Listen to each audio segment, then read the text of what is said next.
Hello hi. ನಾನು ಯಾರಂದು ಗೊತ್ತಾಯ್ತಾ? Voice ಪಟ್ಟ ಅಂತ ಹಾಕಲ್ಲ, ನಾನು ಬರೀ ವಾಯ್ಸ್ ಕೊಟ್ಟಿದ್ದೆ, ಸ್ವರ ಕೊಟ್ಟಿದ್ದೆ. ನನ್ನ ಸ್ವರ ಕಂಡ್ರೆ ಗೊತ್ತಾಗ್ತಲ್ಲ ನಿಮಗೆ. ಇದು ಸುಜಾತ. ನಾನು ಸುಜಾತ ಕನ್ನಡ ವಿಲಾಗ್ ಅಂತೇಳಿ ಇತ್ತಲ್ಲ, ನಿಮಗೆ ಗೊತ್ತಾಯ್ತಲ್ಲ. 2680 ಸಬ್ಸ್ಕ್ರೈಬ್ ಆಯ್ತಲ್ಲ ನಂದು. ಆದರೆ ಇದು ವಾಚ್ ಅವರ್ ಕಡಿಮೆ ಆಗ್ತಿತ್ತು ಕಾಣಿ. ಎಷ್ಟೊಂದು ವೀಡಿಯೋ ಹಾಕ್ತಿದ್ದಿ ನಾನು. ಆದರೆ ವಾಚ್ ಅವರ್ ಯಾಕೆ ಕಮ್ಮಿ ಅಂತಂದರೆ, ಈಗಳಿನ ಕಾಲದಾಗ ಅಂತಂದರೆ ಎಲ್ಲ ಗಮ್ಮತ್ತಿದ್ದೀವಿ ವೀಡಿಯೋ ಹಾಕೋಕ್ಕೆ.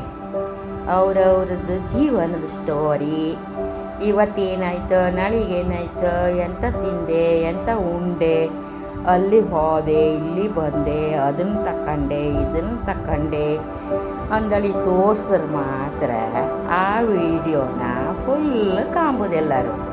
ಇಲ್ಲಾಂದ್ರೆ ಯಾರು ಕಾಂತಿಲ್ಲ, ಒಂಚೂರು ಓಪನ್ ಮಾಡೋದು ಬಿಡೋದು. ಹಂಗಾಗಿ ನಮಗೆಲ್ಲ ವಾಚ್ ಅವರ್ ಗೀಚ್ ಅವರ್ಗೆಲ್ಲ ಬರ್ತಿಲ್ಲ. ಸಬ್ಸ್ಕ್ರೈಬ್ 2600 700 3000 ಇದ್ರೂ ಈ ವಾಚ್ ಅವರ್ ಪಾಚ್ ಅವರ್ ಅಂದಳಿ ಹೇಳಿ ನಮ್ಮದು ಯೂಟ್ಯೂಬಾಗೆ ಎಂಥದ್ದು ಮುಂಬಪ್ಪಗಾತೀನಿ. ನಾನೀಗ ಶುರು ಮಾಡಿ 2 3 4 ವರ್ಷ ಆಯ್ತು ಕಾಣಿ. ವೀಡಿಯೋ ಹಾಕ್ತಿದ್ದಿ, ಎಷ್ಟು ವೀಡಿಯೋ ಹಾಕ್ತಿದ್ದಿ, ಒಳ್ಳೊಳ್ಳೆ ಪುರಂದರದಾಸರ ಭಜನೆ ಅದೆಲ್ಲ ಹಾಕ್ತೆ. ಕೆಲವೆಲ್ಲ ಒಂದೆಂಥದೋ ಒಂದು ಕಸೂತಿ ಮಾಡಿ ಹಾಕ್ತೆ. ಅದೆಲ್ಲ ಯಾರೀಗ ಕಾಂಬರಿಲ್ಲಿ. ಎಲ್ಲರಿಗೂ ಎಂತ ಗೊತ್ತಿತ್ತಾ, ಅವ್ರವ್ರ ಮನೆ ಸ್ಟೋರಿ ಬೇಡ, ಇನ್ನೊಬ್ಬರ ಮನೆ ಕತ್ತಿ ಬೇಕು. ಇನ್ನೊಬ್ಬರ ಮನೆ ಕತ್ತಿ ಕೇಳ ಅದು 4 ಜನರ ಹತ್ರ ಹೇಳ್ಕಲೆ. ಹಾಗಾಗಿ ನಮ್ಮಂಥರ ವೀಡಿಯೋ ಕಾಂಬರೇ ಇಲ್ಲ. ಹೊಯ್ಲಿ ಬಿಡಿ, ನಂಗೆ ಅದೇನು ಬೇಜಾರಿಲ್ಲ. ನಾವು ಸುಮ್ಮನೆ ಒಂದು ಟೈಮ್ ಪಾಸಿಗೆ ಇರಲಿ ಅಂದರೆ ಒಂದು ಯೂಟ್ಯೂಬ್ ಮಾಡ್ಕೊಂಡದ್ದೆ. ಅದರಿಂದ ಸಂಪಾದನೆ ಮಾಡೋಕ್ಕಲ್ಲ ಆತಿಲ್ಲ ನಮಗೆ. ಸಂಪಾದನೆ ಮಾಡುವರಂದರೆ ಪಾಪ ಎಷ್ಟು ದಿನದಿಂದ ಲೈವ್ ಮಾಡೋದಂತ ಕೇಳ್ತೀವಿ. ರಾತ್ರಿ ಲೈವ್ ಮಾಡೋದು, ಹಗಲಿಗೆ ಲೈವ್ ಮಾಡೋದು, ಇನ್ನು ಅಡುಗೆ ಮಾಡೋದು, ಪದಾರ್ಥ ಕಾಡುವತ್ತಿಗೆ ಮಾಡೋದು, ಅಲ್ಲಿ ಬಯಲ್ಗೆದ್ದೆ ಇಕ್ಕೊಂಡು ಮಾಡೋದು, ಹಾಡಿ ಗುಡ್ಡೆಗೆ ಹೋಗಿ ಲೈವ್ ಮಾಡೋದು ಅಂತ ಮಾಡ್ರು. ಅವರಿಗೆಲ್ಲ ಎಷ್ಟು ಕಷ್ಟ ಇತ್ತು ಗೊತ್ತಾ? ಎಲ್ಲ ಕೇಳ್ಬೋದು ನನ್ನ ಹತ್ರ, ನೀವು ಮೊನು ಆಯ್ತಾ, ನಿಮ್ಮದು ಇಷ್ಟೊಂದು ಸಬ್ಸ್ಕ್ರೈಬ್ ಇತ್ತಲ್ಲ, ನಿಮ್ಮದು ಮೊನು ಆಗ್ತಿಲ್ಲ ಅಂತಕ್ಕೆ ಕೇಳ್ಬೋದು. ನಾನೇನು ಅಷ್ಟಲ್ಲ ಲೈವ್ ಮಾಡು ಆಗ್ತಿಲ್ಲಪ್ಪ. ಲೈವ್ ಮಾಡು ಹಾರು ನಮ್ಗೆ ನಿದ್ರೆ ಇದ್ರೆ ಬಿಡೋಕೆ ಆಗ್ತಿಲ್ಲ.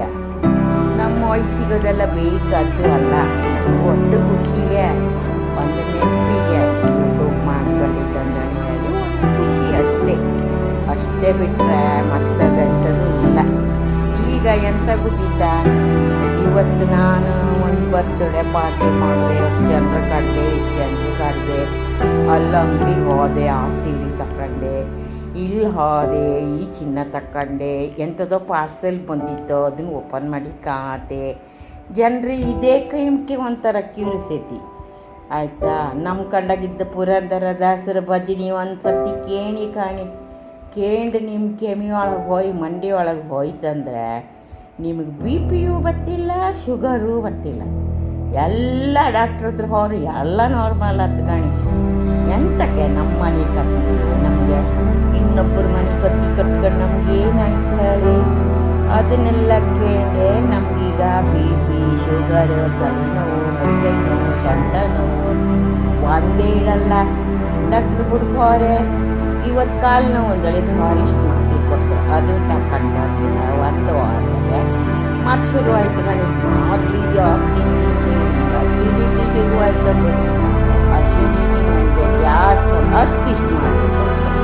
ಅಯ್ಯೋ ಆ ಮಾಡಿ ಪುಣ್ಯ ತೆರಪಾಗಿಲ್ಲ, ಪುಣ್ಯ ತೆರಪಾಗಿಲ್ಲ. ಒಟ್ಟಾರಿಂದ ವರ್ಷಾನುಗಟ್ಟಲೆ ಆಸ್ಪತ್ರೆಗೆ ಸುತ್ತಿ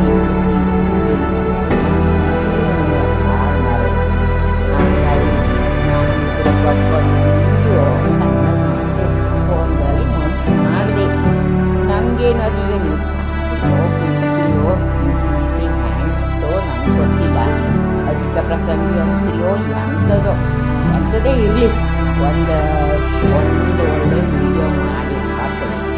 ನಮ್ಮ ಕುಂದಾಪುರ ಭಾಷೆ, ನಮ್ಮ ಮಾತೃಭಾಷೆಗೂ ಕಷ್ಟ ಮಾಡಿದರೆ